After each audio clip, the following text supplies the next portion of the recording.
kita melakukan ini karena kita punya ideologi, kita pengen kota ini menjadi lebih baik, kita pengen ekosistem lebih oke gitu. Value dulu yang dibangun. Halo Mas Adin. Halo. Halo. Gimana? Mungkin perkenalan dulu ya. Oke, aku Adin, aku salah satu co-founder kolektif Histeria yang aktif di Semarang dari tahun 2004. Terus sekarang aktivitas ngajar di Departemen Antropologi Undip, selain sehari-hari juga ngurusin komunitas, dan sekarang juga lagi bantu Pak Gubernur untuk duduk sebagai Ketua Komite Ekonomi Kreatif di Jawa Tengah. Sebenarnya apa sih Global Histeria itu? Kalau kolektif Histeria sendiri kami menamainya sebagai Collaboratorium and Creative Impact Hub gitu ya. Istilahnya agak asing memang kan, tapi sebetulnya kami ini tempat eksperimen gitu, eksperimen untuk macam-macam, baik eksperimen dalam ekspresi seni atau artistik, juga eksperimen bentukan-bentukan komunitas. Karena sebagai hub, jadi kami jadi tempat titik pertemuan banyak multidisiplin dan stakeholder. Makanya banyak program-programnya akhirnya bersifat lintas disipliner gitu. Intinya tempat bersenang-senang multidisiplin lah kira-kira gitu. Kenapa sih Mas Gerobak dan Histeria, perjalanan historisnya itu seperti apa?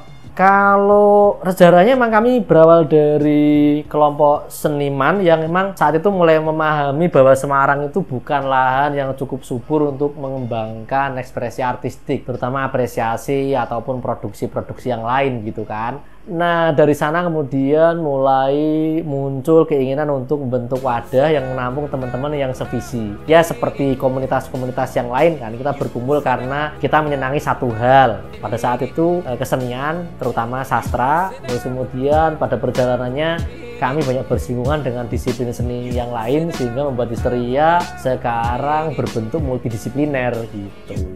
Ya, tahun ini kami masuki usia 15 tahun untuk usia komunitas di Semarang, salah satu yang tertua gitu untuk sesama generasi milenial lah ya kira-kira. Dan kunci mengapa bisa bertahan lebih lama karena memang kami meyakini nilai-nilai tentang bahwa kami menjalaninya karena senang seni gitu kan.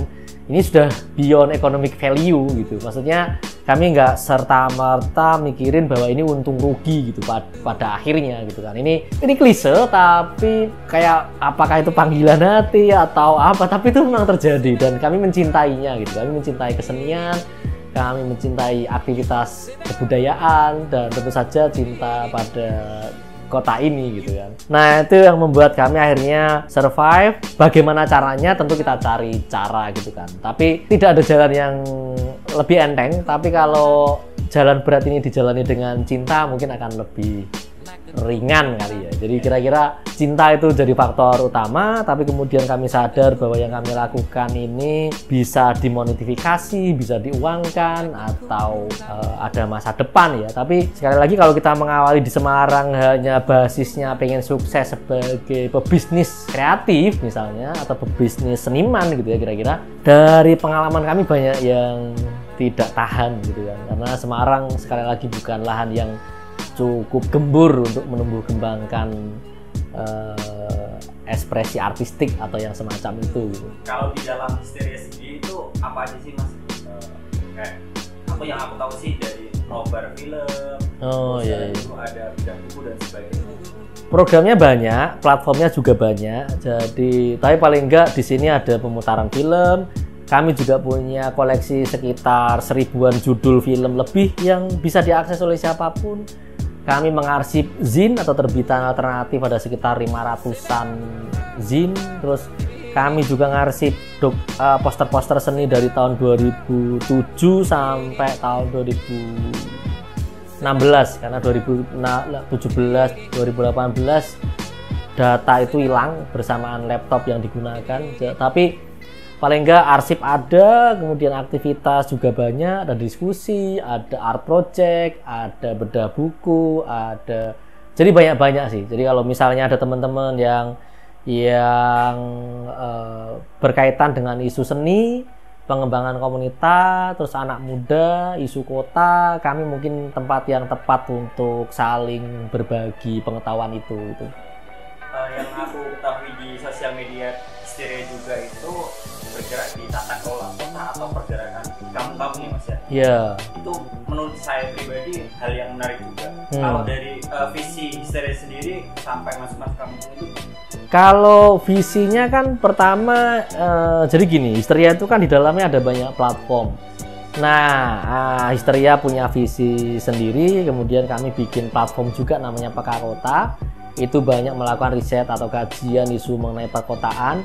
Kalau Histeria memimpikan ekosistem seni dan kreativitas yang sehat, berkelanjutan dan sekaligus menyejahterakan.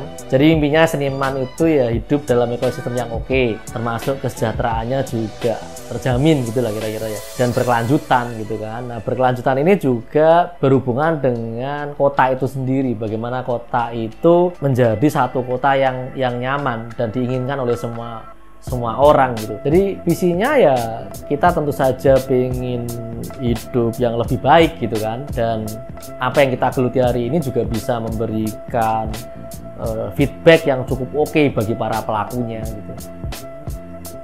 Pastinya itu kan banyak berseberangan dengan komunitas lain atau orang-orang di luar sana tentang apa ya, disiplin yang ingin berseberangan maksudnya berkonflik atau bersinggungan atau gimana? Maksudnya lebih kayak secara tidak langsung apakah mengkritisi dari tata kota itu sendiri atau gimana sih? Iya pasti karena kita kan yang dilihat kemudian ekosistem kan, dan ekosistem itu ada hubungannya dengan polisi atau kebijakan, apakah akses terhadap TBRS mudah atau enggak, atau taman KB, atau akses terhadap pendanaan bagaimana, aturan mainnya bagaimana. Itu kan kalau aturan mainnya jelas, artinya semua orang punya hak yang sama untuk mengakses sekaligus manfaatkan fasilitas-fasilitas itu. Nah, kalau ekosistemnya nggak baik, barangkali akses ini hanya dimiliki oleh segelintir orang sehingga yang lain tidak punya kesempatan. Nah, itu yang kemudian salah satu yang kami kritik misalnya kan. Dan tidak hanya itu, tetapi juga fenomena lain, misalnya dari dulu kita sering mengeluh komunitas tidak guyup. Nah, mengapa itu terjadi? Apa yang salah dengan pola interaksi satu komunitas dengan yang lain? Itu kan berarti perlu banyak sesi untuk nongkrong bersama atau bikin project bersama atau apa. Itu kan sebetulnya bisa difasilitasi oleh kelompok-kelompok atau entitas yang punya kekuatan cukup besar gitu kan. Dalam hal ini bisa negara, bisa korporasi, bisa komunitas yang kuat atau yang lain gitu. Kami kan menyebut diri kami sebagai kolaboratorium, jadi laboratorium bersama kan. Ya di dalam prakteknya di sini ada teman yang punya usaha sablon dan cetak kartu nama segala macam. Kalau itu dianggap sebagai aktivitas pekerjaan dan dia adalah entitas yang berbeda dengan kami, dengan sendirinya ini sudah sebagai tempat kerja bersama, coworking gitu kan. Tetapi memang untuk sampai pada kategori bahwa coworking yang seperti apa, itu tentu kita bisa berdebat. Karena istilah itu muncul dari luar dan diadaptasi di sini. Padahal di sana coworking itu tercipta karena kesulitan mengakses gedung yang layak dan biayanya tinggi. Akhirnya mereka near space kan, tidak punya tempat tetap. Yang dibutuhkan adalah tempat yang menciptakan ekosistem. Nah, kalau katanya dengan menciptakan ekosistem, saya pikir Histeria layak disebut coworking dalam hal ini ya, dalam hal konseptual gitu ya. Karena coworking itu di luar juga banyak disupport atau hidup dari anggotanya. Sedangkan di sini kita lihat tempat-tempat ini biasanya disupport oleh korporasi atau oleh event-event yang lain. Jadi subsidi silang itu, jadi habitnya beda. Jadi kalau kita mengacu pada pengertian, kita bisa berdebat panjang.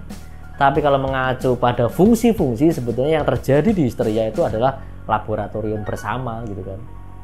Mungkin tekanan pada laboratorium itu lebih semangat pada bersenang-senang, eksperimen. Kalau work itu kan berarti kerja gitu kan, sesuatu yang menghasilkan, bisa jadi apakah benefit atau profit gitu kan.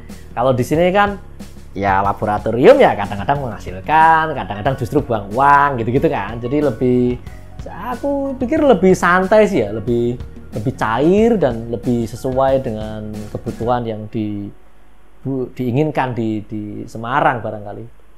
Kalau sekarang emang lagi rame juga gitu, tetapi Saya sih menyarankan untuk baca sejarah lebih hati-hati karena kami ini kan penyaksi ya, 15 tahun terakhir kelompok yang sepertinya naik banget seolah-olah udah mau menaklukkan Semarang gitu, ternyata keesokan harinya mati, dan itu banyak banget di Semarang. Dan aku menyaksikan anak-anak yang sangat potensial ini kemudian tidak bisa berbuat banyak dan harus pindah keluar kota gitu kan.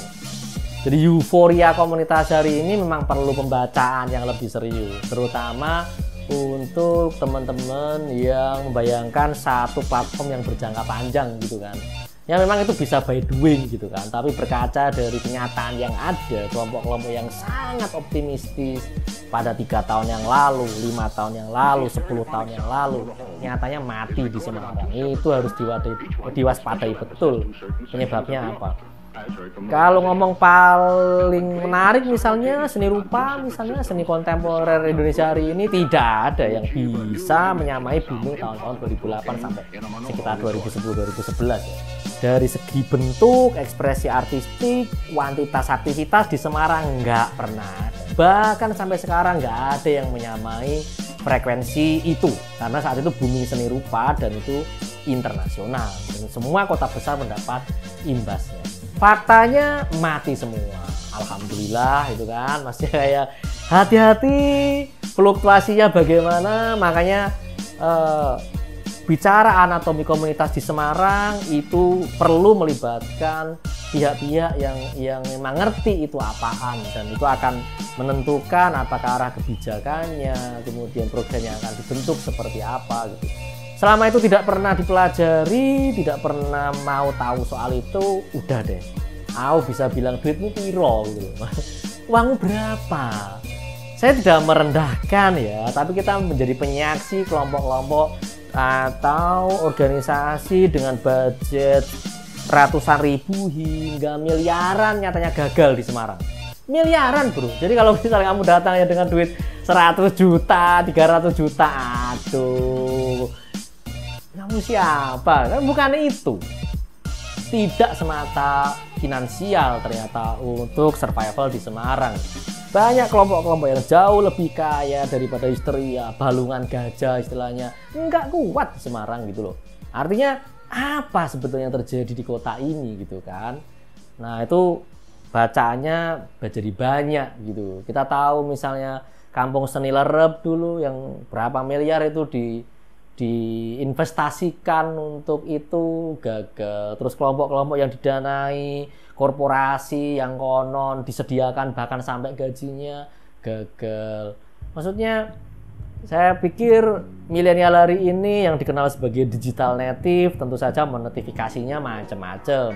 Sekarang ada distribusi informasi, bisa menggunakan YouTube, bisa IG, TV, bisa podcast, bisa segala macam. Mungkin perlu juga mencari bentukan-bentukan, mencari pemasukan dari kanal-kanal itu. Jadi selain berbicara yang offline, yang online juga harus dibicarakan, dan tentu saja bagaimana kultur atau kebudayaan yang ada di Semarang disikapi, karena itu semua akan saling berpengaruh satu sama yang lain gitu kan.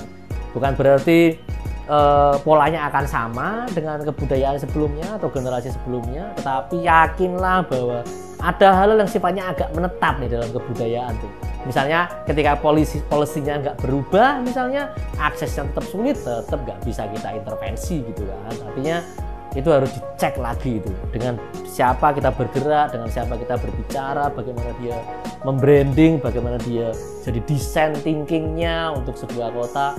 Saya rasa itu perlu banyak dilibatkan dalam proses pengambilan kebijakan atau movement yang kemudian dilakukan anak muda. Nah kadang-kadang emang anak muda atau Pak yang lebih muda dari saya misalnya merasa bahwa oh ini waktunya kami. Oh nggak begitu cara bekerja kebudayaan. Suksesi itu nggak kayak begitu. Itu melibatkan banyak stakeholder dan banyak multi layer gitu kan. Ketika kemudian merasa bahwa saya satu-satunya yang paling berpengaruh misalnya, dan dia menempuh seluruh jalur itu, nanti di tengah jalan macet, mandek, dia berhenti, patah, tumbuh satu generasi baru yang lagi merasa heroik sendirian lagi, patah lagi. Di Semarang itu jalannya patah, patah, patah, patah. Semua orang merasa heroik, tapi di waktu yang hampir berdekatan, semua orang merasa yang paling frustasi di kota ini. Akhirnya sakit hati, tidak membantu, malah nyerimpeti. Itu banyak di Semarang yang kayak gitu. Faktanya begitu. Jadi ya kita harus hati-hati, kemudian tapi sebagai anak muda tentu juga harus ngawur gitu kan. Dari tegangan antara hati-hati, ngawur, sistem dan aktor atau individu yang bergerak misalnya. Tegangan antara yang senior dan junior gitu-gitu itu memang harus dikelola. Nggak bisa kalau misalnya tiba-tiba anak muda muncul sendiri begitu kan, tanpa melibatkan sektor-sektor yang lain. Saya nggak tahu, mungkin ada yang berhasil kali ya, tapi faktanya kita menyaksikan kegagalan demi kegagalan. Dan saya sendiri sebagai kelompok yang cukup tua di Semarang untuk ukuran milenial, bukan berarti lebih tua itu kemudian lebih berhasil, enggak. Justru generasi hari ini mungkin bisa mengakses resource-resource yang kami tidak ngerti itu apaan. Itu artinya percepatan juga ada, nggak harus menunggu 15 tahun gitu. Bagi saya usia yang agak lama itu hanya mengajarkan, ya ini agak klise juga, ketabahan aja gitu loh, dan tidak gugup dan gagap menghadapi perubahan-perubahan yang berlangsung dengan cepat. Itu aja. Sisanya ya kita harus pinter-pinter terus nyari relevansi, nyari konteks terus gitu. Kalau kita tidak bergerak ke sana sudah nggak bisa kayaknya. Maksudnya kita akan ditinggalkan zaman gitu loh.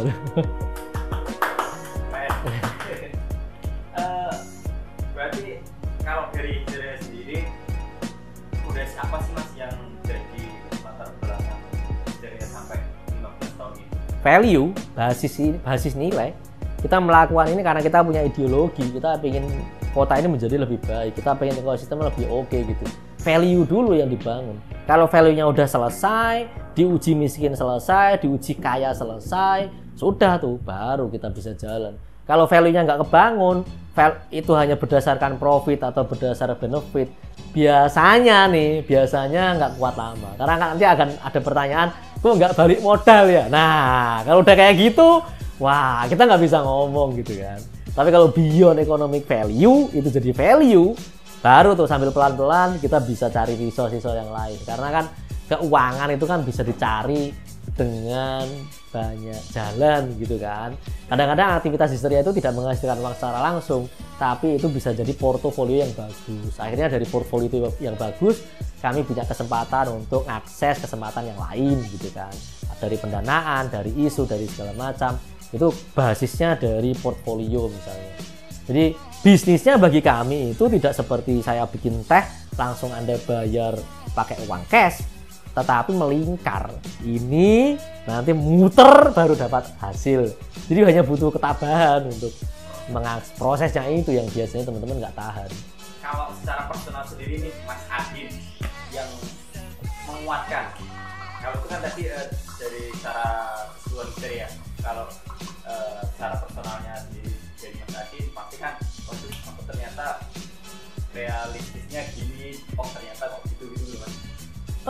Ya pasti tegangan antara bawah sadar dan sadar. Nah, ini yang seringkali tidak dipahami, atau bawah sadar itu kan kadang-kadang nggak dianggap bahwa yang menggerakkan kita adalah rasionalitas, bahwa yang menggerakkan kita adalah the will to succeed gitu kan, misalnya keinginan untuk sukses gitu, kira-kira gitu. Padahal bawah sadar kita bisa ada trauma, bisa ada dendam, bisa ada ambisi yang nggak masuk akal, yang kayak gitu loh. Jadi kalau saya personal, dua hal ini saling berinterrelasi gitu kan.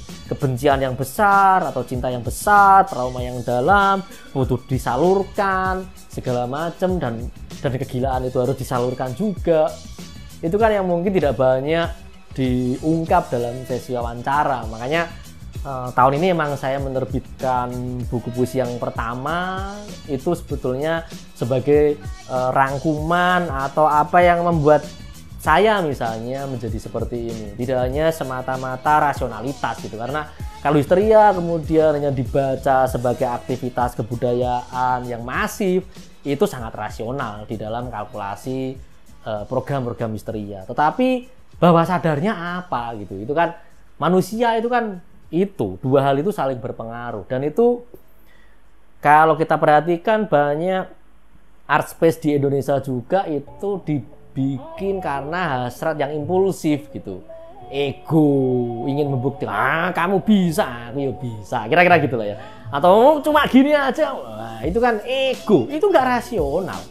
Tapi itu praktik kebudayaan yang terjadi dalam art space kita hari ini di Indonesia misalnya. Kalau coworking kan clear tuh, ini mau dimonetisasi karena ada startup, ada ini yang kira-kira bisa dimonetize gitu kan. Tapi kalau art space banyak yang justru latar belakangnya bawah sadar gitu. Wah, ini ambisi saya ini, wah, ekspresi kegilaan, wah, bisa begitu gitu loh. Artinya itu dua hal yang saling berkaitan gitu kan. Dan makanya saya bilang tadi kalau yang jadi alasan adalah rasio doang, saya rasa